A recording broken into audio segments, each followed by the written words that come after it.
Annyeonghaseyo yorobun, pependak lagi sama saya Deon Setiadinata, orang Sunda rasa Korea. Seperti biasa kita akan bahas-bahas, cek-cek fakta di balik hoax yang beredar di sekeliling kita di Bener Nggak Sih? Bersama saya dan juga Oma. Annyeong.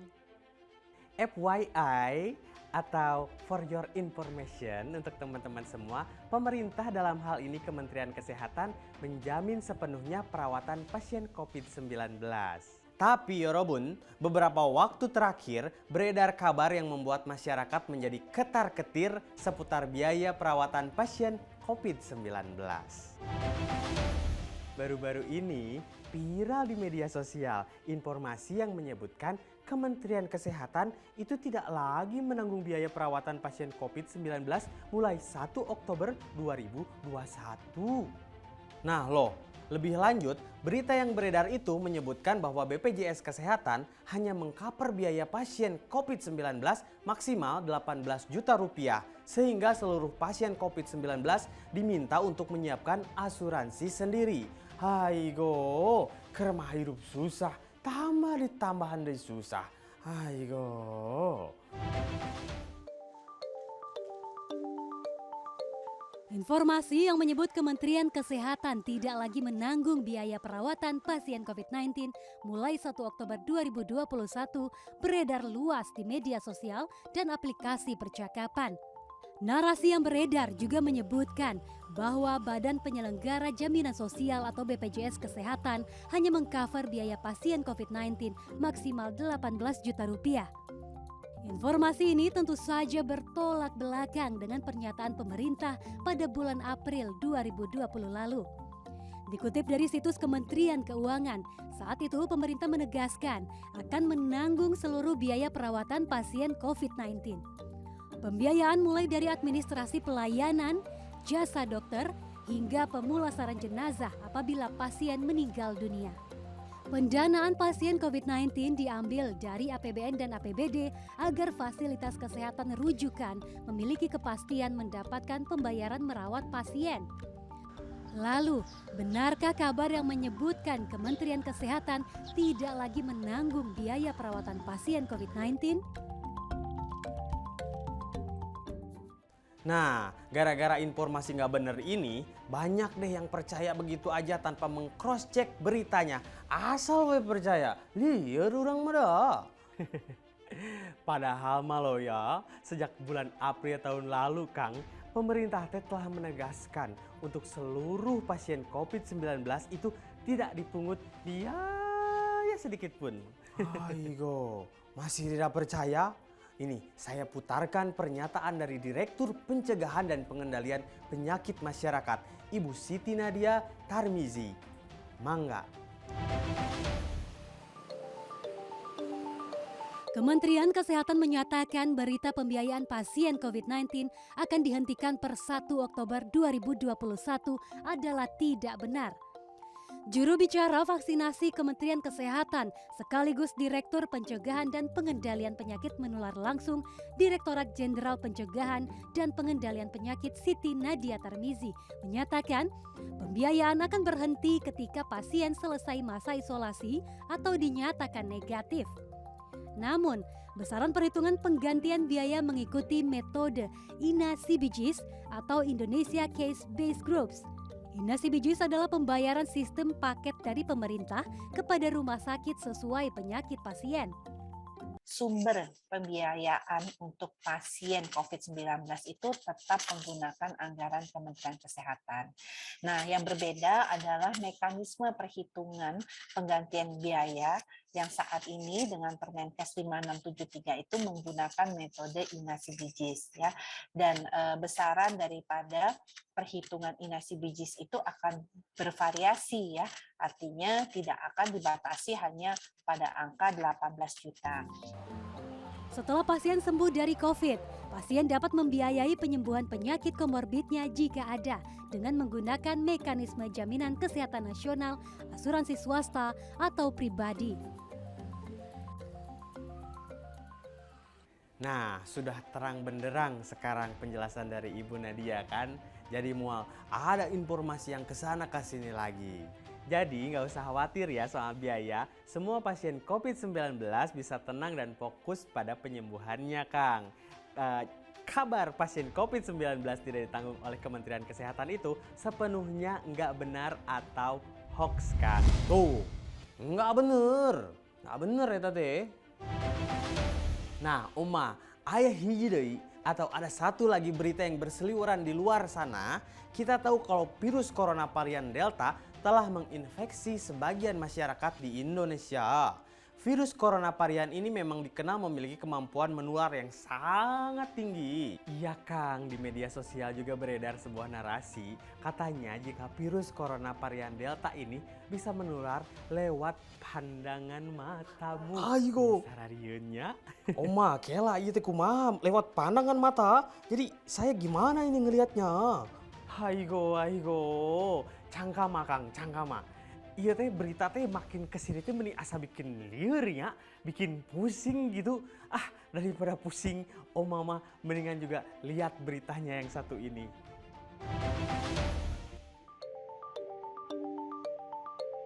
Delta merupakan salah satu varian baru virus corona yang sedang mewabah di sejumlah negara termasuk Indonesia. Dibandingkan varian virus corona lainnya, varian Delta lebih gampang menular karena punya kemampuan transmisi atau penularan yang sangat tinggi. Virus corona varian Delta inilah yang menjadi biang kerok ledakan kasus positif COVID-19 di sejumlah negara termasuk di Indonesia. Menurut data dari Pusat Pengendalian dan Pencegahan Penyakit Amerika Serikat atau CDC, setiap orang yang terinfeksi virus corona varian Delta rata-rata bisa menularkan penyakitnya kepada 8 hingga 9 orang. Akhir-akhir ini di media sosial banyak kabar beredar tentang virus corona varian Delta dan dipercaya masyarakat.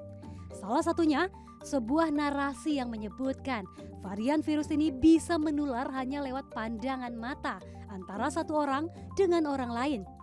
Narasi tersebut sempat diunggah oleh akun Facebook Edward Franz Antonio. Lalu, apakah benar informasi virus corona varian Delta mampu menular hanya lewat tatapan mata? Ini saya yakin Oma yang nyebarin informasi tadi kurang piknik, kurang liburan. Oma tos liburan, tos piknik, mending liburan supaya tidak menyebarkan berita hoak. Nah, ini juga menurut para ahli nih, cangkaman Oma. Seseorang itu bisa terinfeksi sama droplet dari hidung atau mulut dari penderita COVID-19, Oma. Aigo, kalau menularnya dari pandangan mata, atau kasihan Kang yang muda-mudi yang lagi kasmaran. Sok nanti gimana kalau tiba-tiba dia ngomong, tatap mata saya sayang, jo langsung jadi kena COVID. Kan asa kumaha gitunya. Aduh, ya udahlah, nggak usah lama-lama Oma. Kita langsung lihat penjelasannya, bener nggak sih?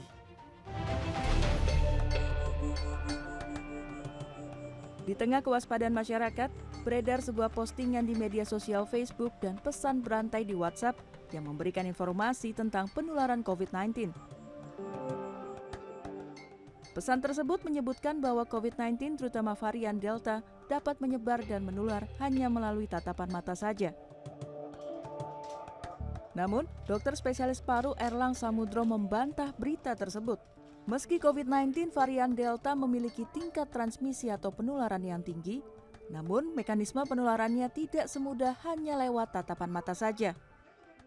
Mekanisme penularannya kenapa dia lebih lama, lebih banyak, ya tadi dia mungkin masih bisa bertahan di udara lebih lama, kemudian terbawa dan mudah sekali untuk menginfeksi orang lain. Seperti kita ketahui, mekanisme penularan dari COVID itu melalui saluran nafas. Jadi ketika orang batuk, kemudian terbawa oleh udara yang kemudian dihirup oleh orang lain. Nah, yang itulah yang membuat orang lain itu terkena virus COVID-nya dan jadi sakit COVID. Jadi bukan karena tatapan matanya. Erlang menambahkan, penularan COVID-19 dapat terjadi jika ada kontak langsung dengan mata atau hidung dan mulut lalu terhirup saluran pernafasan. Contohnya, tangan yang terkontaminasi oleh virus kemudian tak sadar tangannya menyentuh area mata. Atau percikan air liur penderita COVID terkena langsung ke mata atau terhirup. Dokter spesialis mata Wimbo juga menjelaskan, Penularan penyakit apapun termasuk COVID-19 tidak dapat terjadi hanya karena seseorang menatap mata saja. Jauh lebih tinggi dibandingkan dengan yang biasa. Kalau nggak salah bahkan sampai 15 kali lebih menular. Ya. Tapi sehebat-hebat penularannya tetap tidaklah langsung dari pandangan mata. Dr. Wimbo menyarankan untuk mencegah penularan COVID-19, kita harus patuh melaksanakan protokol kesehatan dengan ketat. Selain itu, penting untuk menghindari memegang mata, hidung, dan mulut tanpa mencuci tangan terlebih dahulu. Bagaimana? Udah paham dong sekarang mana yang benar, mana yang hoax? Lagian kabar virus corona menular lewat mata gitu, itu nggak masuk akal. Nanti kalau nyanyi pandangan matamu bisa membunuhku. Eta mengerikannya Oma. Ya kecuali ya Kang ya kalau matanya kena sentuhan atau kena kucek-kucek hotahe mungkin bisa aja kena. Jadi pemirsa, virus corona varian Delta bisa menular lewat pandangan mata itu sepenuhnya tidak benar atau hoax. Oke, informasi terakhir dalam Bener Nggak Sih episode kali ini diklaim datang dari mantan Menteri Kesehatan Siti Fadilah Supari. Bukan mantan saya ya.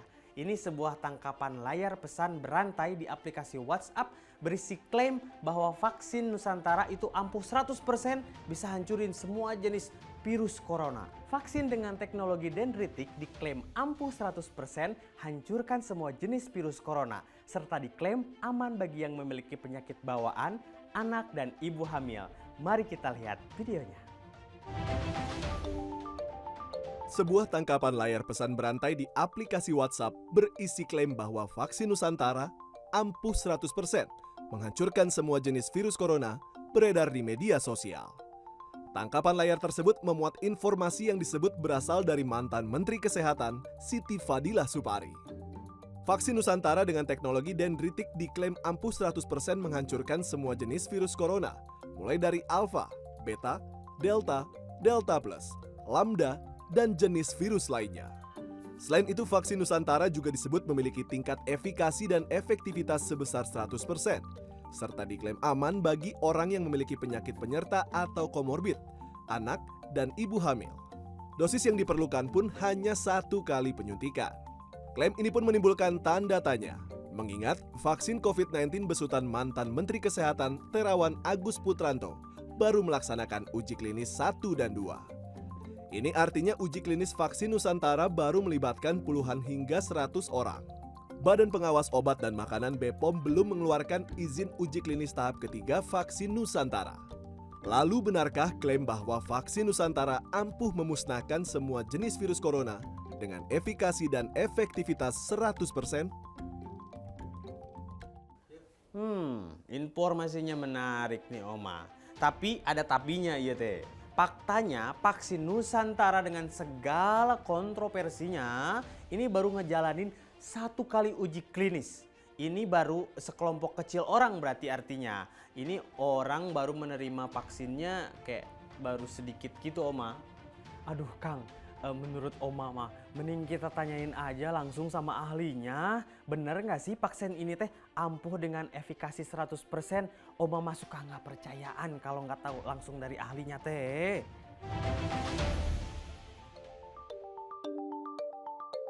Kehadiran vaksin Nusantara menjadi kabar yang dinanti di tengah upaya pemerintah melawan COVID-19. Meski belum mendapat izin penggunaan dari Badan Pengawas Obat dan Makanan, hoaks mengenai keampuhan vaksin buatan dalam negeri ini sudah beredar luas di masyarakat.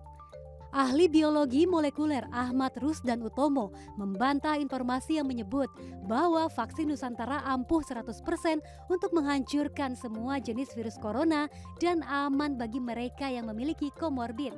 Klaim tersebut menurut Ahmad sangat tidak berdasar karena hingga saat ini pengujian efikasi atau keampuhan vaksin Nusantara tidak jelas arahnya. Yang terakhir yang resmi itu kan yang di Semarang, dan itu kan dihentikan, ya kan, di fase 1-2 kalau nggak salah. Sementara memang kita dengar ada semacam studi berbasis pelayanan yang di RSPAD, itu juga tidak jelas ya itu arahnya kemana, karena tidak dirinci juga protokolnya seperti apa gitu kan, jenis relawannya seperti apa. Apalagi kalau relawannya sudah pernah divaksin misalnya. Kan kita juga tahu sebagian relawan, sebagian orang sudah divaksin dengan Sinovac. Nah, apakah orang-orang tersebut juga dilibatkan dalam studi yang baru yang ada di Raspberry, kita juga tidak tahu gitu kan. Tapi emang pertanyaannya seperti tadi, desain penelitiannya seperti apa juga tidak ada. Lebih lanjut, Ketua Komisi Nasional Kejadian Ikutan Pasca Imunisasi menegaskan penggunaan vaksin Nusantara dalam penanganan pandemi selayaknya melalui uji klinis yang telah ditetapkan. Tahap-tahap itu adalah uji klinis fase 1 hingga fase 3. Vaksin-vaksin lain yang selama ini telah digunakan di tanah air, yaitu Pfizer, Sinovac, AstraZeneca, dan Moderna sudah melalui tahap ini.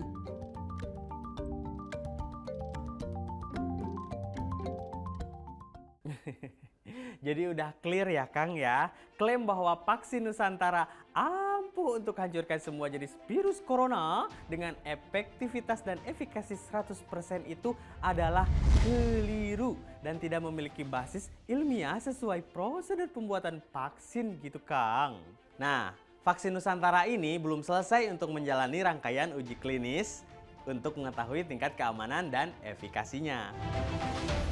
Semoga rangkaian informasi-informasi yang kita sampaikan bisa membuat teman-teman semua lebih paham dan bisa membedakan mana informasi yang benar dan mana yang hoax atau tidak benar. Ayo segera vaksin bagi kalian yang memungkinkan untuk divaksin, jangan ditunda-tunda lagi biar cepat selesai pandeminya.